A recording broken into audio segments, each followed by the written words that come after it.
আসসালামু আলাইকুম প্রিয় ভিউয়ার্স। আজকে একটা বিষয় শেয়ার করি। বিষয়টা হচ্ছে যারা কম্পিউটারে এডিটিং কাজ করেন বিভিন্ন ধরনের ডকুমেন্ট নিয়ে, যেরকম সার্টিফিকেট টাইপ। অনেক সময় দেখা যায় কাস্টমার যে ডকুমেন্ট আনছে, যে ফন্ট স্টাইল দিয়ে লেখা আছে সেম ফন্ট স্টাইল দিয়ে লিখতে হয়। তো কম্পিউটারে ওই ফন্টগুলো না থাকায় সেম ফন্টে লেখা যায় না। এই জন্য আজকে আমি দেখাবো যে আমি কিভাবে ফন্টগুলো ইন্টারনেট থেকে কালেক্ট করি same font.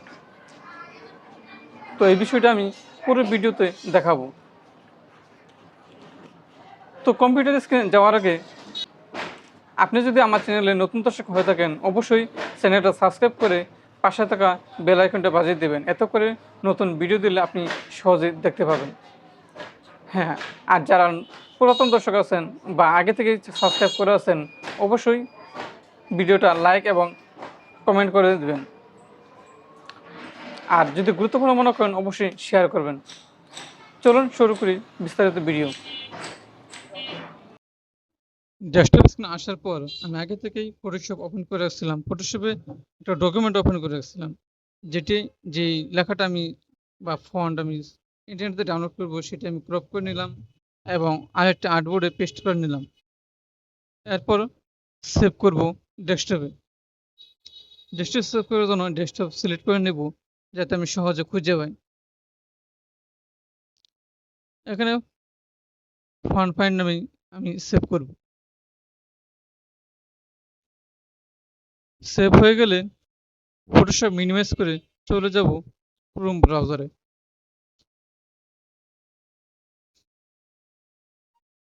Chrome browser open হলে আমি এখান থেকে সার্চ করে নেব ফন্ট ফাইন্ড বাই ইমেজ। এই লেখাটি সার্চ করে নেব। এই লেখাটি সার্চ দিলে প্রথম যে ওয়েবসাইটটা চলে আসবে সেটা আমি ওপেন করে নেব। ওয়েবসাইট ওয়েবসাইট ওপেন হয়ে গেলে এরপর অপেক্ষা করব সার্চ অপশনের জন্য। এখান থেকে আমি যে লেখাটি সেভ করছি ইমেজ আকারে সেটা আমি ওপেন করে নেব এখান থেকে।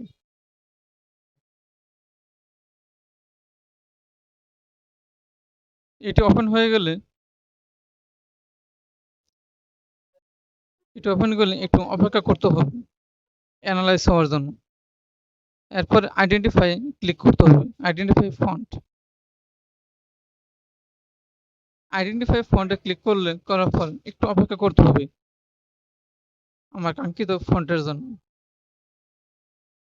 এরপর অনেকগুলো ফন্ট চলে আসবে, যেটা ডকুমেন্টের মতো দেখতে সেটা এখান থেকে চয়েস করতে হবে। তো চয়েস হলে দেখতে হবে ফন্টের কি নাম। নাম অনুযায়ী আবার গুগলে সার্চ করতে হবে ফ্রিতে ডাউনলোড করার জন্য। আমি আবার এখানে লিখে সার্চ করে নিলাম ফ্রিতে ডাউনলোড করার জন্য। এরপর এক দুইটা ওয়েবসাইট ওপেন করে নেব। ওয়েবসাইট ওপেন হয়ে গেলে এখান থেকে ডাউনলোড ফন্টে ক্লিক করব।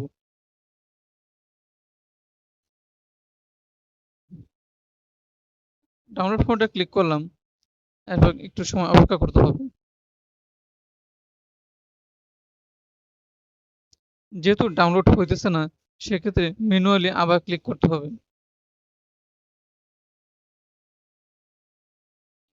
দেখি এখন কোনটা ডাউনলোড হয়। এরপর এই দেখুন এই যে ক্লিক হিয়ার, মানে অটো ক্লিকে ডাউনলোড না হলে ম্যানুয়ালি ক্লিক করতে হবে। এখন ডাউনলোড হয়েছে। এই যে যে ডাউনলোড হয়ে গেলে ওপেন করতে হবে। ফোল্ডার ওপেন হয়ে গেলে এরপর এটা এক্সট্রাক্ট করতে হবে। যেহেতু জিপ ফাইল করা, এক্সট্রাক্ট করে নেব।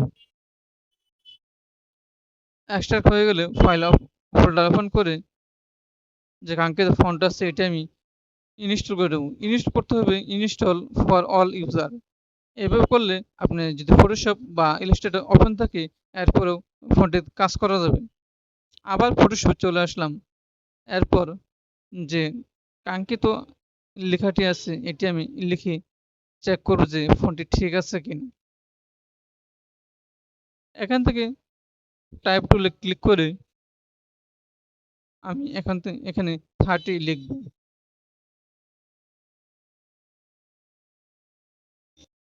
30 লেখার পর ব্ল্যাক কালার দিয়ে দেব। আমি কিন্তু এখনো ওই কাঙ্ক্ষিত ফন্টটি সিলেক্ট করি নাই। নরমালি যে এরিয়াল ফন্ট আছে এটি দিয়ে লিখলাম। লেখা হয়ে গেলে একটু বড় করে নেব। বড় করে নেওয়ার পর এটি সিলেক্ট করে নেব। সিলেক্ট করলে ওই যে কাঙ্ক্ষিত ফন্ট আছে করোনেট, এটি সিলেক্ট করে দেব। সিলেক্ট হয়ে গেলে দেখতে পারবো যে কাঙ্ক্ষিত যে ফন্টটি আছে সেম মিলে গেছে।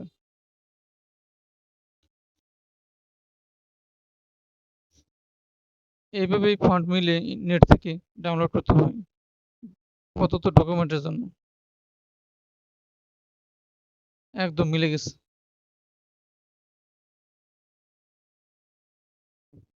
তো এই ছিল ভিডিও।